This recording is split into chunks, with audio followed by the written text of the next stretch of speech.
Saya akan melanjutkan apa yang sudah 1 bulan terakhir ini kita bahas bersama-sama tentang apa yang kita pelajari, bagaimana kita tinggal, kita masuk dalam hadirat Allah.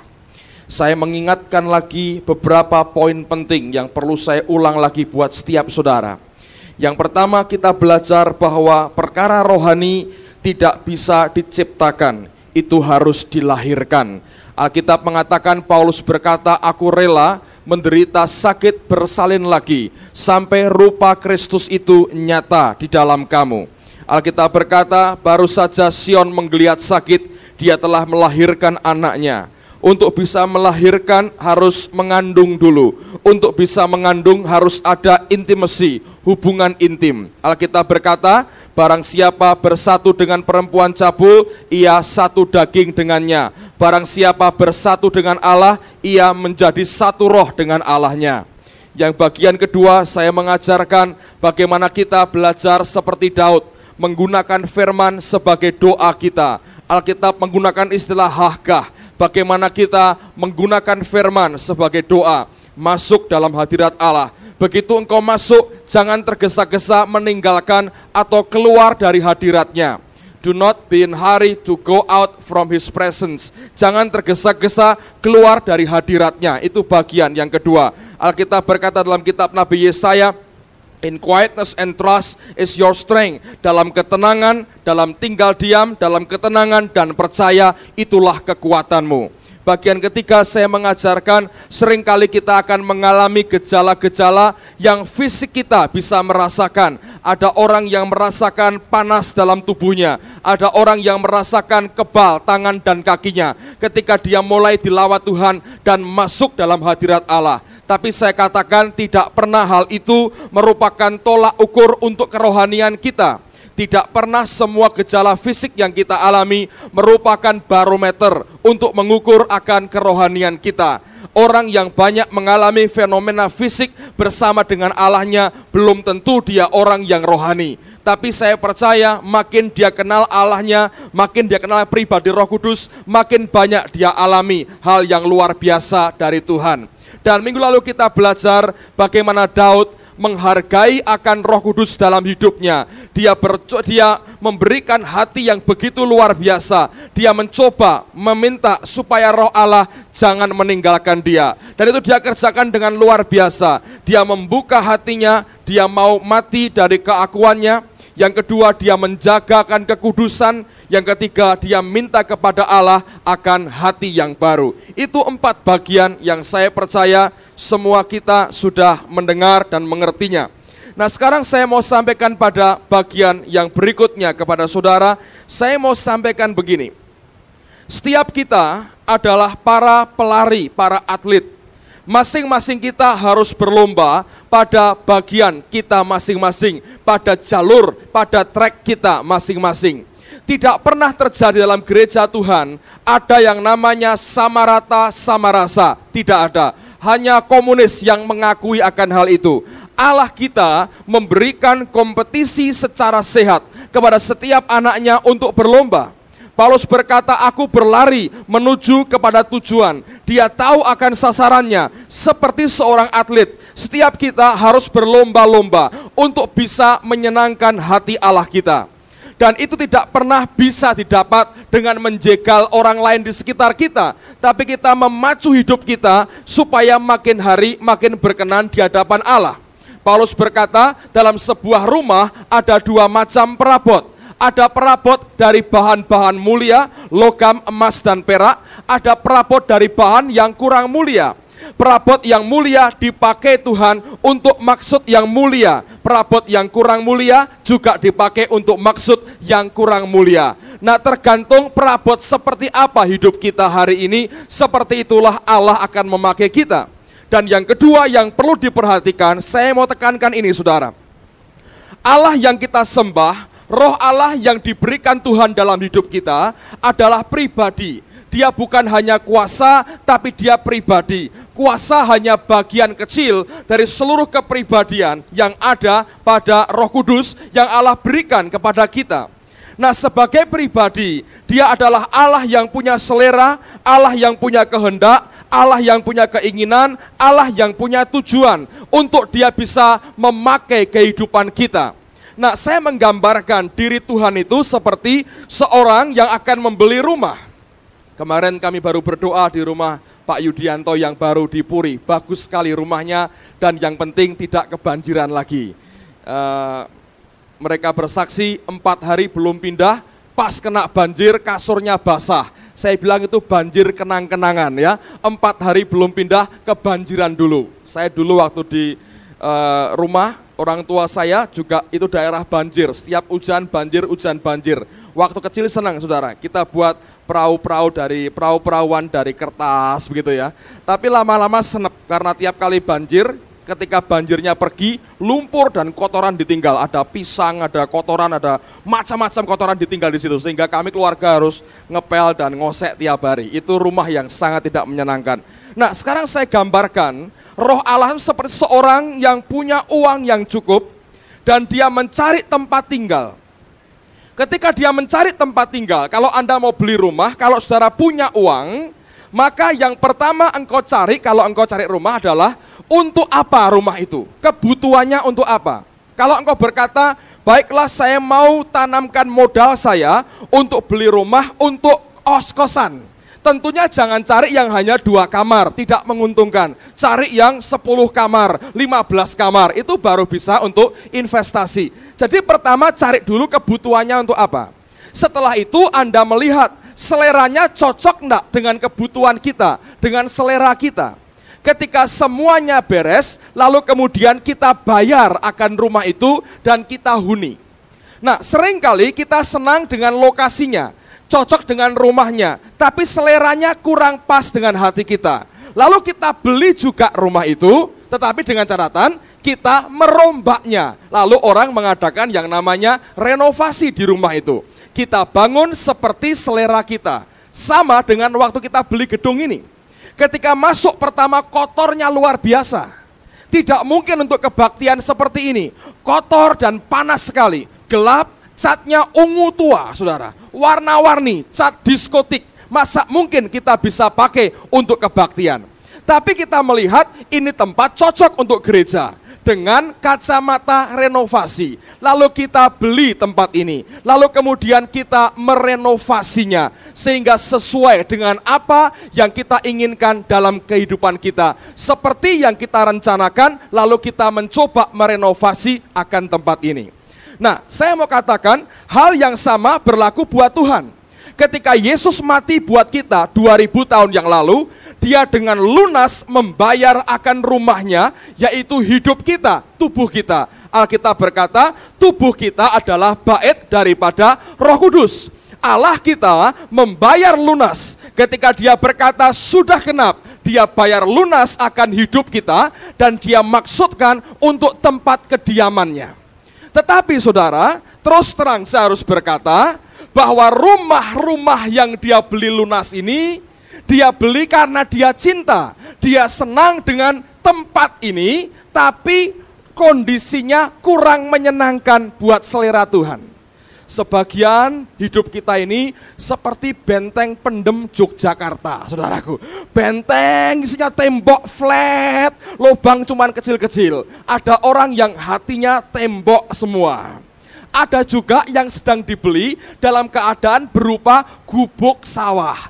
Bocor sana sini dan terbuka semuanya. Malah agak menjengkelkan dipakai. Sebagian lagi dibeli dengan keadaan model Jepang. Duduk di bawah semua, kamar mandinya kecil sekali. Anda tahu di Jepang? Saya pernah 2 minggu di sana, di Tokyo. Saya masuk ke sebuah rumah tempat yang dikontrak anak-anak Indonesia untuk kos. Mereka orang-orang pelajar. Saya masuk ke sana, mereka berkata, Pak, pokoknya seadanya ya, sama-sama dengan kami. Oh ya, seadanya. Ditunjukkan kamarnya nggak ada kasurnya. Sekarang rumahnya Pak Yudianto tidur gaya Jepang, tatami namanya ya.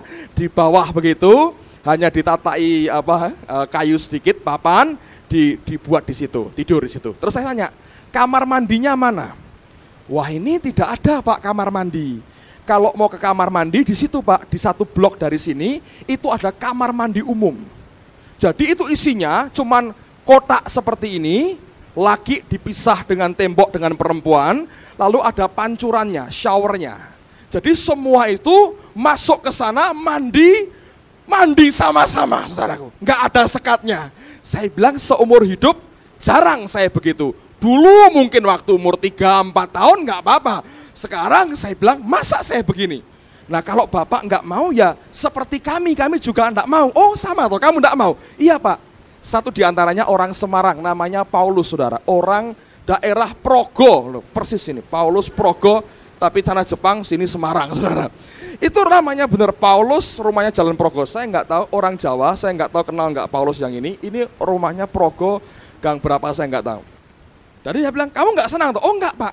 Lalu kalau kamu mandi gimana? Oh mandi caranya ada katanya. Ini Pak, kita beli ember, lalu ember mereka isi air, dimasukkan di WC. Anda tahu WC-nya? Itu ukuran kira-kira mungkin 1x1, saudara, kecil sekali.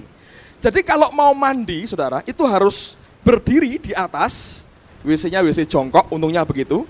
Lalu kemudian mandinya begini, tanpa bergerak, saudara. Kalau bergerak nanti keluar semua itu. Dan di bawah pintu itu diberi handuk yang tebal. Kalau air keluar terhisap oleh handuk yang ada. Jadi kami mandi dengan cara begini. 2 minggu nggak betah, saya bilang, saya pulang aja cepat-cepat, saya bilang. Nggak betah, saudara, tinggal dalam keadaan seperti itu.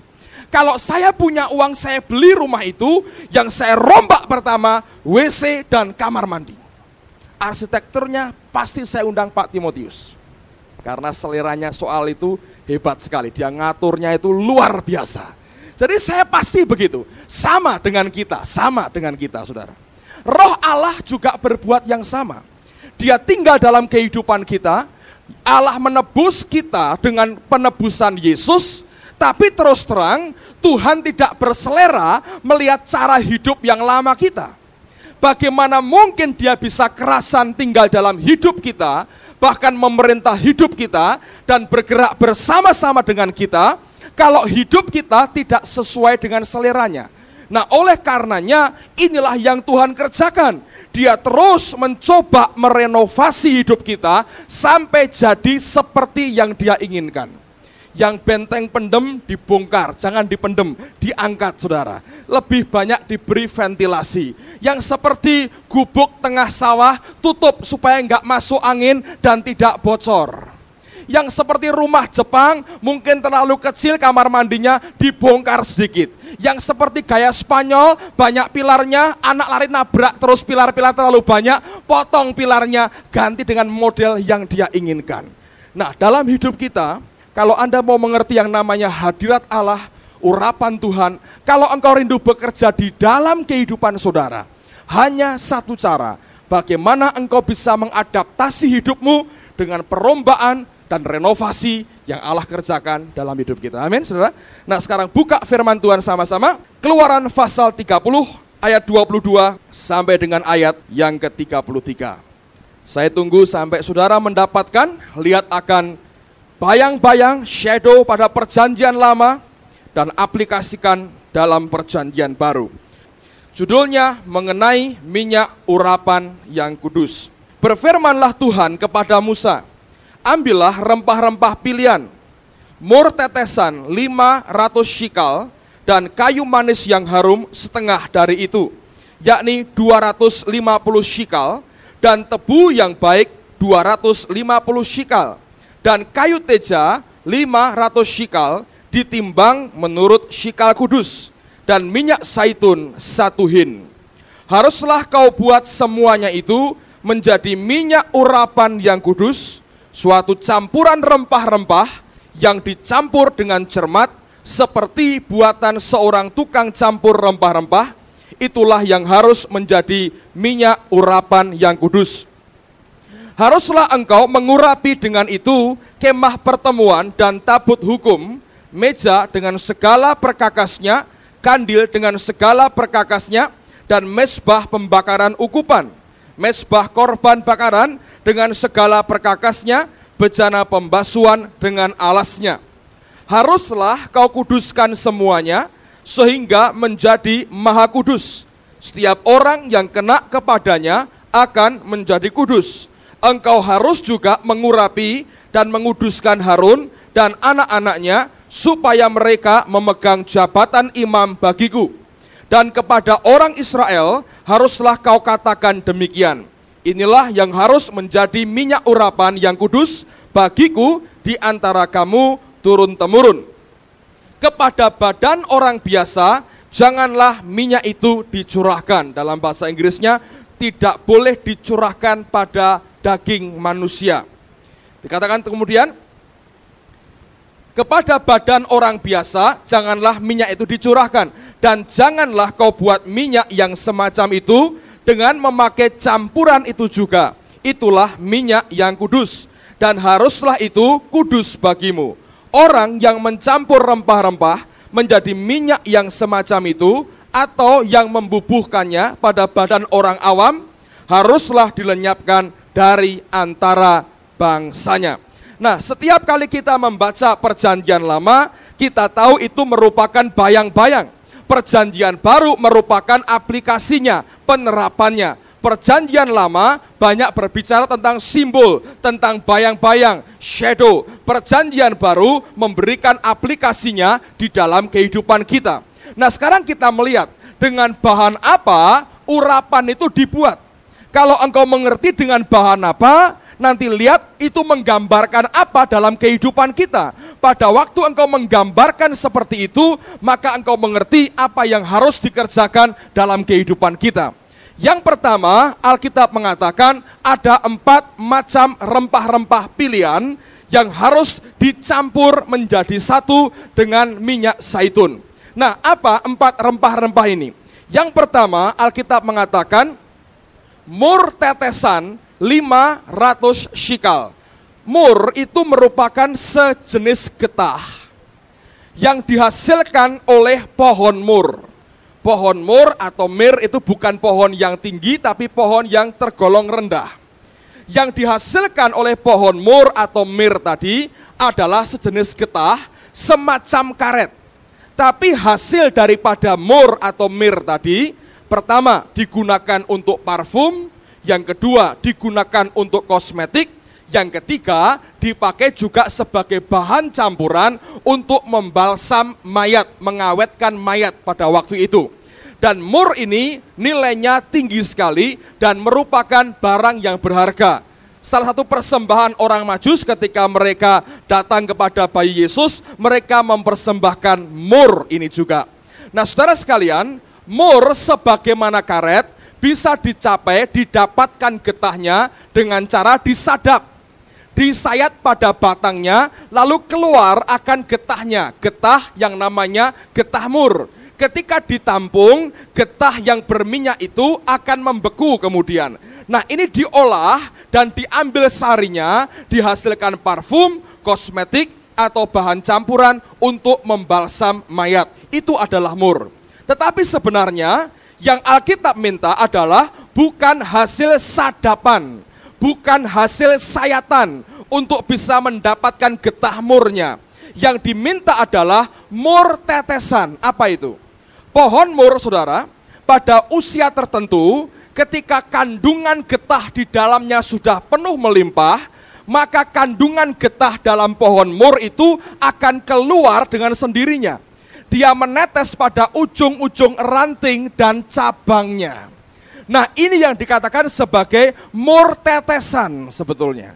Bukan mur hasil sayatan. Karena pohon yang sama, kalau engkau menyayatnya akan keluar mur yang sama. Tapi untuk membuat minyak urapan, minyak yang membuat Harun dilayakkan masuk ke ruang maha suci, tempat tabut perjanjian Allah itu ada, adalah mur yang merupakan mur tetesan, bukan mur hasil sayatan. Nah, Allah berbicara sesuatu kepada kita. Kalau engkau ingin hadirat Allah, urapan Allah tinggal dalam hidupmu, tidak pernah bisa diusahakan secara manusia. Seharusnya itu keluar karena dari rohmu ada sesuatu yang melimpah keluar, dan itu yang ditunggu oleh Allah. Nah, sekarang coba buka dalam Yohanes pasal yang keempat. Injil Yohanes pasal yang keempat, ayat yang ke-13 dan ayat yang ke-14. Yohanes pasal yang keempat, ayat 13 dan ayat yang ke-14. Jawab Yesus kepadanya, barang siapa minum air ini, ia akan haus lagi. Tetapi barang siapa minum air yang akan kuberikan kepadanya, ia tidak akan haus untuk selama-lamanya. Sebaliknya, air yang akan kuberikan kepadanya akan menjadi mata air di dalam dirinya, yang terus-menerus memancar sampai kepada hidup yang kekal. Dia bicara soal pancaran mata air dari dalam roh kita, keluar. Nah, urapan Allah itu akan keluar dalam hidup kita, akan nyata dalam hidup kita, sejalan dengan makin hebatnya Allah mengisi hidup kita dengan hadiratnya. Apa saja yang ada dalam hati dan hidupmu, biarlah itu yang melimpah keluar. Nah, tumpahan keluar inilah yang menghasilkan akan minyak urapan dalam kehidupan kita. Coba buka lagi, Yohanes pasal yang ke-7. Yohanes pasal 7, ayat 37, 38, dan ayat yang ke-39. Yohanes 7, ayat 37, 38 dan 39. Dan pada hari terakhir, yaitu pada puncak perayaan itu, Yesus berdiri dan berseru, barang siapa haus, baiklah ia datang kepadaku dan minum. Barang siapa percaya kepadaku, seperti yang dikatakan oleh kitab suci, dari dalam hatinya akan mengalir, out of his belly, dari dalam kandungan perutnya, kata Yesus, akan mengalir aliran-aliran air hidup. Yang dimaksudkannya ialah roh yang akan diterima oleh mereka yang percaya kepadanya. Sebab roh itu belum datang karena Yesus belum dimuliakan. Lihat, dia berbicara bukan sesuatu yang dari luar, tapi sesuatu yang dari dalam.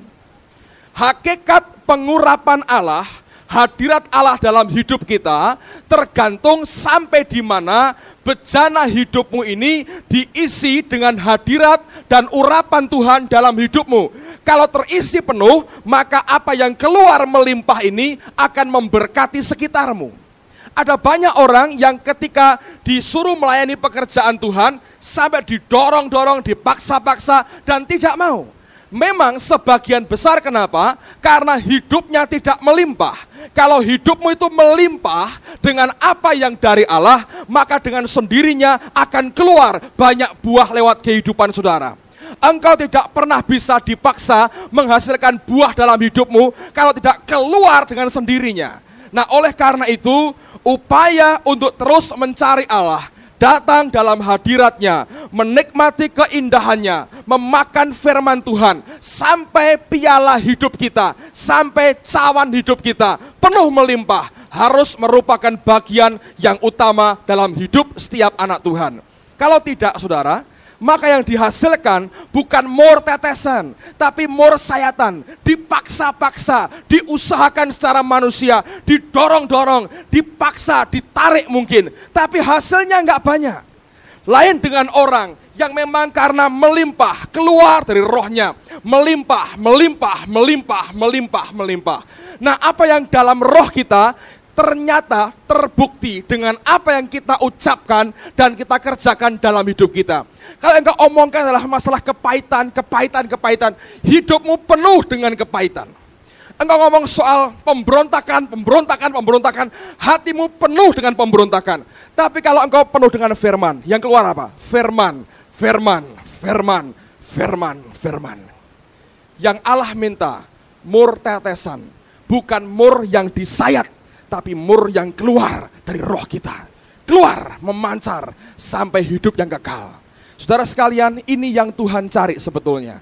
Bagaimana ada mur tetesan dihasilkan dalam kehidupan kita. Itu merupakan bahan yang pertama. Yang kedua, Alkitab mengatakan dicampur dengan kayu manis 250 shikal. Kayu manis atau cinnamon adalah bahan kedua yang Tuhan maksudkan. Dari mana kayu manis dihasilkan? Ada pohon kayu manis, saudara. Nah, untuk mendapatkan sarinya dari kayu manis itu, maka orang harus menyuling. Dari mana disulingnya? Pertama-tama, mereka buat apa? Mereka mengelupas kulit luar dari pohon kayu manis. Itu kerasnya luar biasa, kaku dan keras. Tidak mungkin disuling. Maka kulit kayu manis ini harus dilunakkan, dilembutkan dulu. Caranya apa? Dengan merendamnya pada air laut. Air dengan kadar garam yang tinggi. Tujuannya apa? Supaya kayu manis ini menjadi lembut. Nah, di samping Allah mau apa yang ilahi itu keluar dari hidup kita, lahir dari hidup kita, maka Tuhan mencari sebetulnya kelembutan hati daripada anak-anaknya. Dia Roh Kudus yang halus sekali perasaannya. Tidak mungkin dia tinggal pada pribadi yang hatinya berbatu-batu dan kerasnya luar biasa. Engkau boleh coba dengan cara apapun, engkau keraskan hatimu dan undang dia masuk. Tidak akan pernah dia bisa menguasai hidupmu dengan total. Tidak akan pernah dia betah dan tinggal dan memerintah akan kehidupan saudara. Dia mencari akan hati yang lembut. Setiap orang yang dipakai Allah dengan cara yang luar biasa, orang itu adalah orang yang lembut hatinya. Dia boleh punya pendirian yang kokoh, tapi hatinya di hadapan Tuhan lembut. Alkitab berkata, berbahagialah orang yang lembut hatinya, karena ia akan mewarisi bumi. Orang yang lembut hatinya adalah orang yang mudah diajar. Orang yang mudah sekali bertobat dari kesalahannya. Orang yang mau diajar, teachable, dan bukan orang yang keras kepala atau tegar tengkuknya. Kayu manis yang keras harus dilunakkan, harus dilembutkan dengan cara apa? Direndam pada air laut dengan kadar garam yang tinggi. Allah mencari orang-orang yang lembut hatinya. Kalau engkau tahu seleranya adalah kepada orang-orang yang hatinya lembut, yang teachable, yang gampang diajar. Bukan orang-orang yang suka berontak kepada dia, tapi orang-orang yang gampang diajar oleh Tuhannya, yang berkata ya dengan semua didikan dan teguran dari Allahnya. Musa contohnya. Musa ini seorang jenderal yang luar biasa. Saya pernah baca, dikatakan Musa ini seorang jenderal perang dari Mesir yang ulung sekali. Pada zamannya dia pernah memukul balik serbuan pasukan Ethiopia ke Mesir. Ini jenderal Musa. Keras. Dia hantam orang Mesir, sekali hantam mati, saudara. Baca di Alkitab. Sampai dia melarikan diri. Orang seperti ini Allah pilih. Tapi sebelum Allah memberikan tongkat yang penuh dengan kuasa itu kepada Musa, Musa dilembutkan dulu hatinya. 40 tahun di padang belantara. Sampai Alkitab berkata, Musa adalah orang yang paling lembut hatinya dan tidak pernah ada orang yang hatinya selembut Musa. Ketika hatinya dilembutkan Tuhan, dilunakkan Allah, itulah saatnya Allah memakai hidupnya. Orang kedua adalah Daud. Orang ini berkali-kali konfrontasi kepentingan dengan Allah. Tapi tidak pernah dia mempertahankan dosanya. Tidak pernah dia membela dirinya. Selalu dia berkata, ya Tuhan, aku bertobat dari kesalahanku. Orang ini orang yang punya pendirian. Seorang pahlawan gagah perkasa, tapi lembut hatinya. Ketika berzinah dengan Batseba, Allah berkata, kamu berdosa. Dia berkata, ya Tuhan. Bahkan keluar Mazmur 51, dia deklarasikan dosanya. Ketika anaknya sakit hampir mati, dia doa sungguh-sungguh, 7 hari 7 malam, tidak makan, dia berpuasa, tidak mandi, dia sampai nelungkup di lantai, dia minta Tuhan sembuhkan anakku. Tuhan berkata, tidak, anakmu mati. Ketika anaknya mati, tidak berontak kepada Allah, masuk ke rumah Tuhan, tersungkur, dia menyembah kepada Allahnya. Ketika Absalom berontak, dia berkata, ayo tinggalkan ibu kota. Kalau Allah mau aku kembali, aku pasti kembali. Ketika Yoab berperang dengan Absalom, dia berkata, jangan bunuh anak itu. Saul yang kejar-kejar dia. Ketika Saul mati, dia meratapi kematiannya. Ini orang yang lembut hatinya, saudara. Ini orang yang luar biasa, berkenan di hadapan Tuhan. Ketika dia buat kesalahan, menghitung pasukan Israel, Allah memberikan hukuman kepada dia, dia bertobat, dia bertobat, dia bertobat. Dia persembahkan korban bakaran dan dia bertobat kepada Allahnya. Berkali-kali ada benturan kepentingan antara Allah dengan Daud. Tapi orang ini tidak pernah mengeraskan hatinya. Bahkan ada sebuah pengakuan yang luar biasa, yang jarang orang Kristen tahu dan jarang orang Kristen yang mau mempraktekkan. Apa itu? Dengar baik-baik. Buka Mazmur 141. Saya terkesan dengan apa yang dia katakan. Dan mari kita belajar akan karakter orang ini. Kayu manis harus dilembutkan. Mazmur 141 ayat yang kelima. Saudara buka pada bahasa Indonesianya. Saya nanti akan bacakan bahasa Inggrisnya. Bedanya jauh sekali. Bacakan buat saudara. Coba lihat dulu ayat yang kelima dari Mazmur 141. Biarlah orang benar memalu dan menghukum aku. Itulah kasih. Tetapi janganlah minyak orang fasik menghiasi kepalaku. Sungguh aku terus berdoa menentang kejahatan-kejahatan mereka. Kalau Anda baca, judulnya doa dalam pencobaan Mazmur Daud. Bahasa Inggrisnya beda jauh sekali. Saya bacakan, dikatakan begini. Let the righteous strike me. Biarlah orang benar itu memukul saya. Strike, menjitak saya, bahasa Betawinya saudara. Memukul saya. Let the righteous strike me. It shall be a kindness. Akan menjadi kindness, kebaikan. Kalau ada orang benar memukul saya, katanya, dia berkata itu bukan kebencian, tapi kebenaran. Yang kedua, dia berkata begini. And let him rebuke me. Dan biarlah orang benar itu menghardik aku dengan keras, menegur aku dengan keras. Dia berkata seperti apa itu? It shall be as excellent oil. Akan menjadi seperti minyak yang excellent, yang terbaik. Dan dia berkata, let my head not refuse it. Biarlah kepalaku tidak menolak akan minyak yang baik. Minyak yang di kepala itu namanya minyak urapan, saudara. Excellent oil. Minyak yang paling excellent, yang paling baik dipakai untuk urapan, untuk mengurapi kepala seseorang. Dan dia berkata, dia terima dari mana? Let him rebuke me. Biarkan dia orang benar itu menghardik aku, menegur aku dengan keras. Dengan tegurannya itu, seperti minyak yang baik dicurahkan di kepalaku, biar kepalaku tidak tolak akan hal itu. Saudara mengerti kerendahan hatinya? Ketika dia berdosa, dia buka semua dosanya. Ketika dia di-rebuke oleh orang benar, Nabi datang, ditegur dosanya keras sekali. Dia berkata, it shall be as excellent oil. Akan menjadi seperti minyak yang baik, dan biar kepalaku tidak goblok untuk tidak terima itu. Raja yang berkata seperti ini. Bukan rakyat biasa, raja. Dia berkata, let the righteous strike me. It shall be a kindness. Let him rebuke me. It shall be as excellent oil. Let my head not refuse it. Biarlah kepalaku tidak menolak itu. Saya berdoa, saudara, dan saya belajar akan karakter dari orang yang bernama Daud ini. A rebuke ketika hardikan datang. Dia berkata itu penghinaan buat saya. Itu humiliate me, itu merendahkan saya. Daud berkata bukan. Kalau orang benar menghardik saya, orang benar mencitak kepala saya, memalu saya, dia berkata itu kebaikan.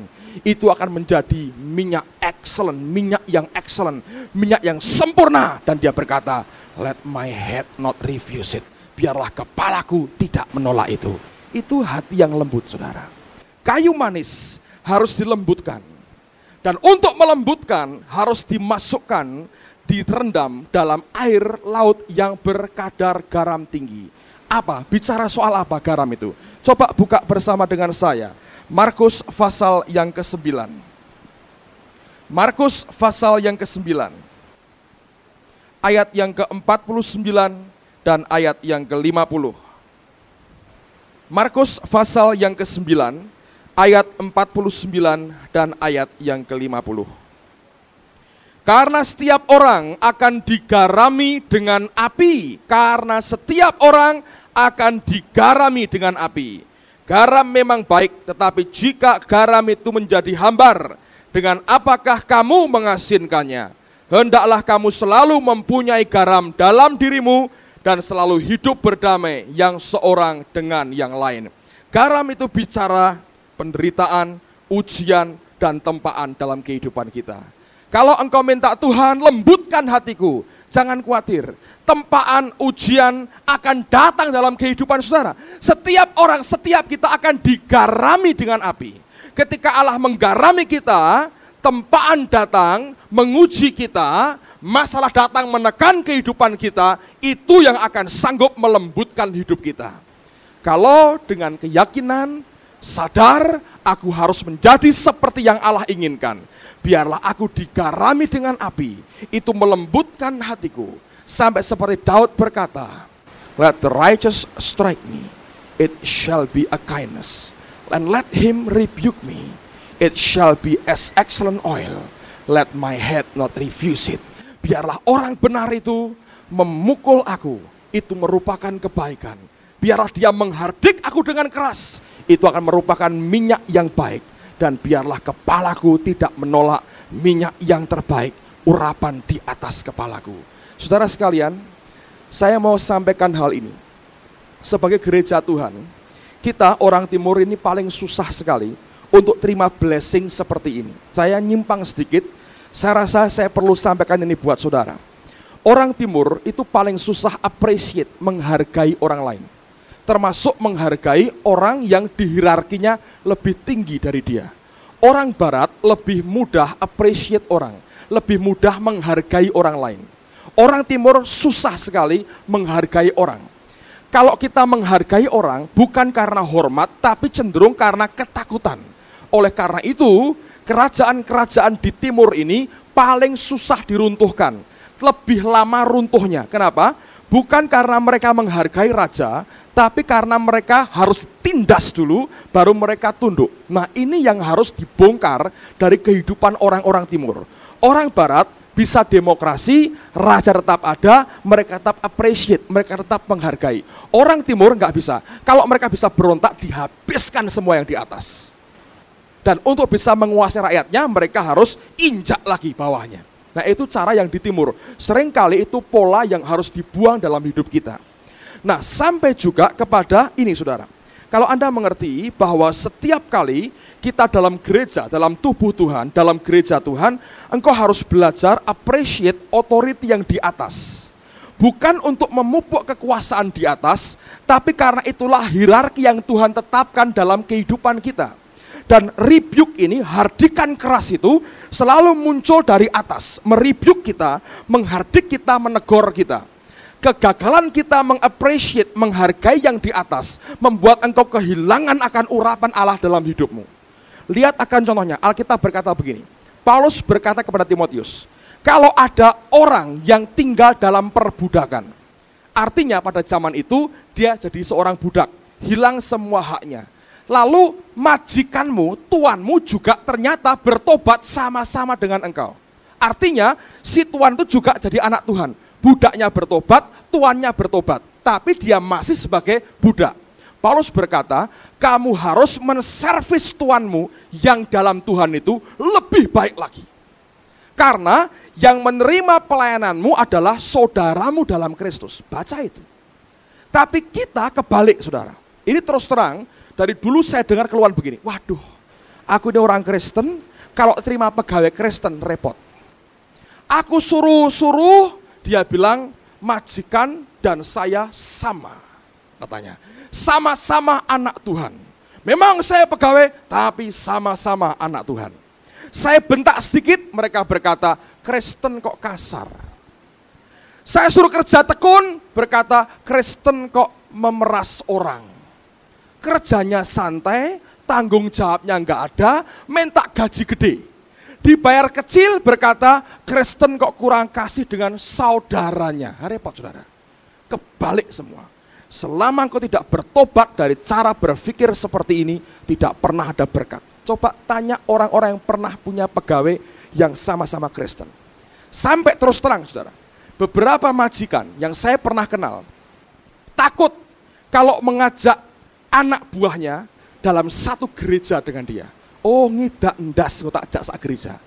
Loh, kita kan sama-sama, Pak, gitu. Ngerti, saudara? Engkau tidak pernah appreciate, ini orang timur. Kalau enggak diinjak dengan keras, tidak mau tunduk. Dikendori injakannya, naik, ganti injak, saudara. Nah, ini repot. Kalau Anda seorang pegawai, dengar baik-baik. Engkau kerja pada orang Kristen, kerja pada badan Kristen, atau yang sejenis, beri pelayanan lebih baik lagi. Itu harus, saudara. Alkitab berkata, penatua yang baik pimpinannya, terutama yang mengajar firman, yang berjerih payah, hargai 2 kali lipat. Sampai Paulus ngomong begitu. Karena rupanya etika kerja begini tidak pernah kita gubris. Terutama orang timur, apresiatnya rendah sekali. Maunya sendiri. Hanya bisa tunduk ditekan, saudara. Mengiming gaji besar dan kejam sedikit, tunduk, saudara. Dengan orang dunia, engkau nggak bisa berkata, kok kejam, kok ini, nggak bisa. Tetapi khususnya kalau sama orang Kristen lain, nah keluar nih tanduknya. Apa? Sama-sama kita. Dalam Yesus kita bersaudara. Ayo gandeng tangan. Nggak bisa, saudara. Paulus menekankan hierarki itu harus dihargai. Dari situ berkat Tuhan diberi. Kalau bosmu Kristen, layani dengan lebih baik dibandingkan kalau engkau melayani bos yang orang dunia. Ngerti, saudara? Kalau ini nggak diterapkan, blessing, urapan, omong kosong, forget it. Engkau tidak pernah bisa. Allah, menurut saya, tanda petik, cukup tergores hatinya dengan pemberontakan Lucifer. Setiap bentuk manifestasi pemberontakan seperti itu tidak pernah bisa diterima oleh Tuhan. Baca firman Tuhan ini. Kalau engkau tidak sanggup di-rebuke, dihardik dengan keras, engkau pikir sama-sama, sampai kapanpun tidak pernah Allah juga akan appreciate, menghargai saudara. Hargai, hormati, bukan disembah, saudara. Lah kalau salah, bicara tegur dengan baik. Bukan terus kemudian Anda hakimi. Saudara, ini yang harus dimengerti. Saya sampaikan ini dengan resiko. Saudara salah mengerti, dipikir, wah Pak Agung mau mencari kekuasaan. Never, tidak pernah. Itu bukan urusan saya untuk mencari kekuasaan. Saya hamba, saya melayani Tuhan saya layani apa yang dia perintahkan, saya kerjakan. Ngerti, saudara? Ini demi kepentinganmu. Orang timur harus diluruskan hal seperti ini. Coba Anda lihat dalam militer. Disiplin, bisa, kenapa? Judge hukumnya. Ada polisi militernya. Diawasi, tanya Pak Yoses. Kok bisa naik pangkat jadi perwira? Kok bisa? Dia jenjang dari bawah dirintis. Disiplin, jaga dirinya dengan baik. Appreciate dengan atasannya. Mesti begitu, saudara. Coba perwira kita seenaknya. Baris. Besok aja lah komandan, gitu. Hancur, saudara. Ini cuman Dono Kasino Indro kira-kira yang bisa tentara seperti ini. Warkop jadi tentara, begitu, saudara. Gak pernah bisa perang, nembak. Males, besok aja lah nembaknya. Mati duluan, kira-kira, saudara. Nah, ini yang orang timur mesti perbaiki. Sampai mendasar dalam hidup kita. Amin, saudara. Nah, ini yang kita harus ngerti. Kayu manis harus dilembutkan, dilunakkan lewat akan yang namanya penderitaan. Yang ketiga, tebu yang baik 250 shikal. Siapa yang tidak tahu tebu, saudara? Angkat tangan yang tidak pernah lihat tebu. Nggak ada, semua tahu. Bagaimana tebu diambil apanya? Sari tebunya.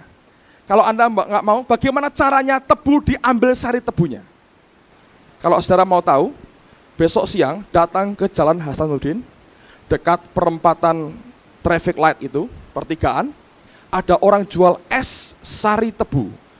Siapa pernah minum es sari tebu, saudara? Pak Gaspar, Beta, yang lain toko Un semua di sini? Oh ya, yang lain semua toko Un, es krim dan Sang Randi semua. Ini orang-orang hebat. Siapa yang tidak pernah makan tebu? Tidak pernah menikmati tebu seperti apa? Gula yang Anda makan dan minum tiap hari itu dari mana?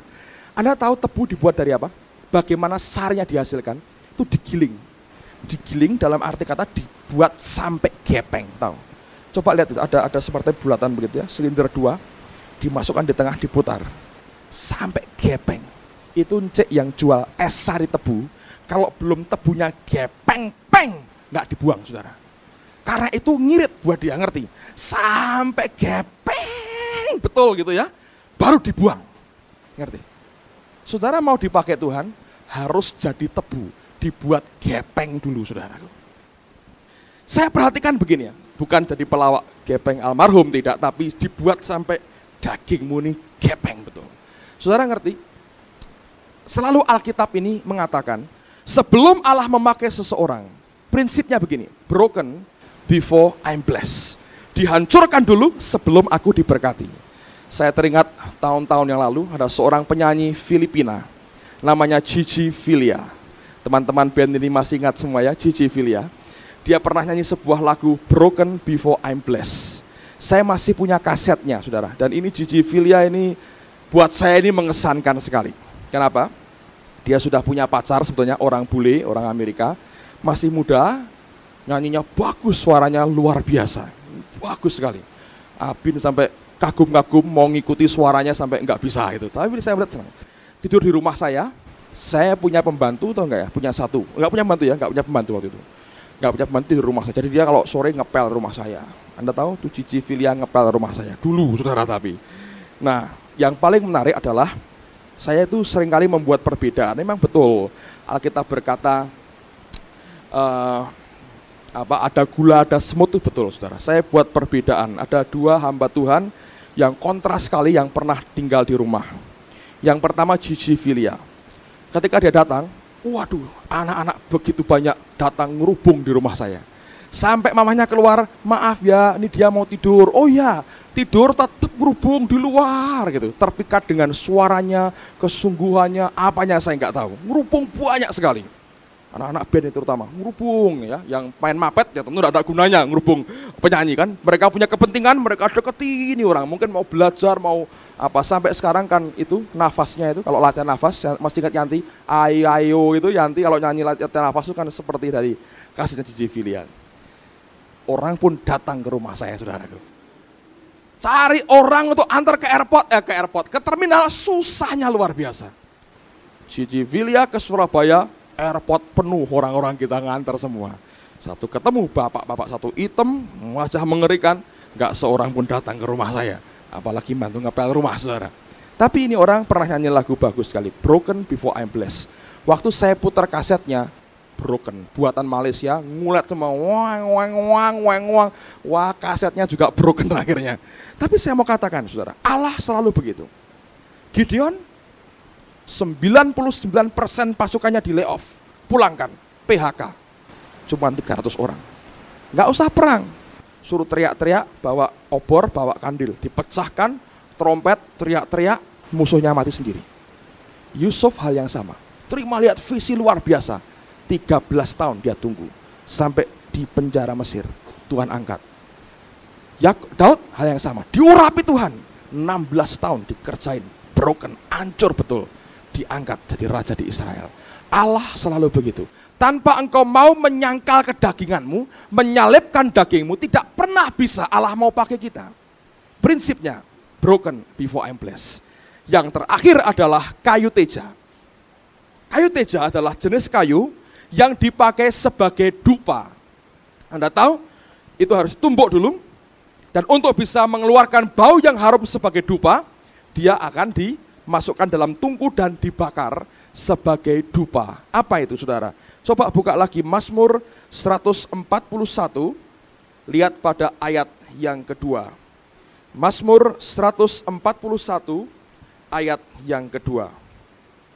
Mazmur 141, ayat yang kedua. Biarlah doaku adalah bagimu seperti persembahan ukupan, persembahan dupa.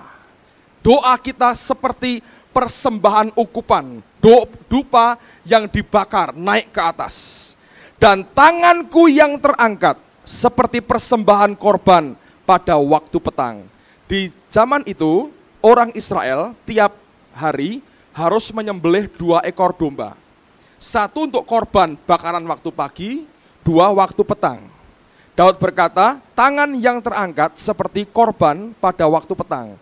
Domba satu yang disembelih dan dinaikkan ke atas. Banyak orang Kristen susah sekali diajak angkat tangan nyembah Tuhan. Saya mau tanya, apa Anda lebih senang tiap hari motong satu kambing Anda bakar untuk Tuhan? Lebih murah mana? Angkat tanganmu, dia berkata, seperti persembahan pada waktu petang. Nah, Daud berkata bahwa biarlah doaku adalah bagimu seperti persembahan ukupan. Doa yang dinaikkan dari hidup kita.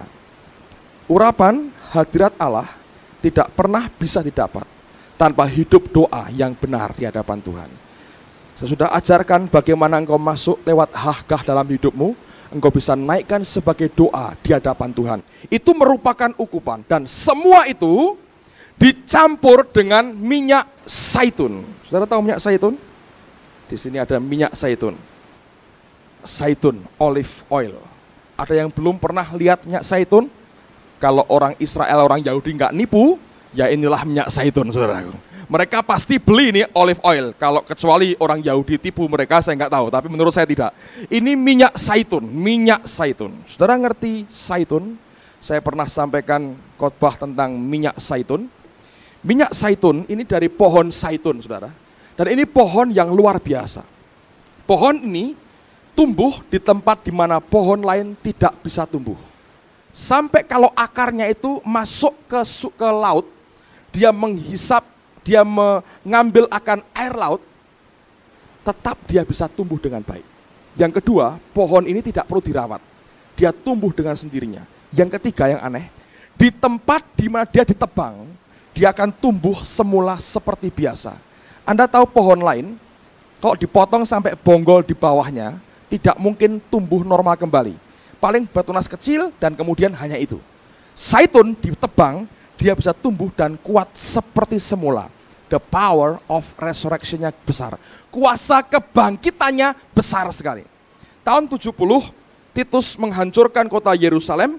Dia membunuh 1,1 juta orang Yahudi. Mereka tebang semua pohon di Israel, mereka pakai untuk kayu salib, termasuk pohon zaitun. Mereka tebang, ketika mereka tebang, sekian tahun kemudian, semua pohon lain tidak tumbuh, zaitun tumbuh normal seperti semula. Ini yang luar biasa. Anda harus ingat, ketika Nuh melepaskan burung merpati, ranting dan daun pohon apa yang dibawa oleh merpati? Zaitun. Ketika pohon lain tidak ada yang tumbuh, zaitun itu daun-daunan pertama yang tumbuh. Itu simbol kehidupan. Kuasa kebangkitannya luar biasa. Siapa itu? Yesus Tuhan kita. Semua 4 karakter tadi, mur tetesan yang meluap dari roh kita keluar. Kayu manis, dilembutkannya hati kita dengan penderitaan dan tekanan. Tebu, digilingnya sampai gepeng daging kita. Dihisapnya sari yang ada lewat tebu yang dihancurkan. Sampai kayu teja, jadi doa yang naik di hadapan Allah. Keempatnya dicampur dengan zaitun, lambang the power of resurrection, kuasa kebangkitan yang hanya dimiliki oleh Yesus dan gerejanya, dicampurkan dalam anugerah di dalam Yesus. Semuanya itu akan menjadi minyak urapan yang kudus. Dan minyak itulah yang melayakkan Harun masuk ke ruang maha suci, tempat kemuliaan Allah itu ada. Saudara sekalian, saya rindu setiap kita mulai malam hari ini mengerti, Roh Kudus punya selera. Hidup kita sudah dibeli. Suka atau tidak suka, tetap dia tinggal dalam hidup kita.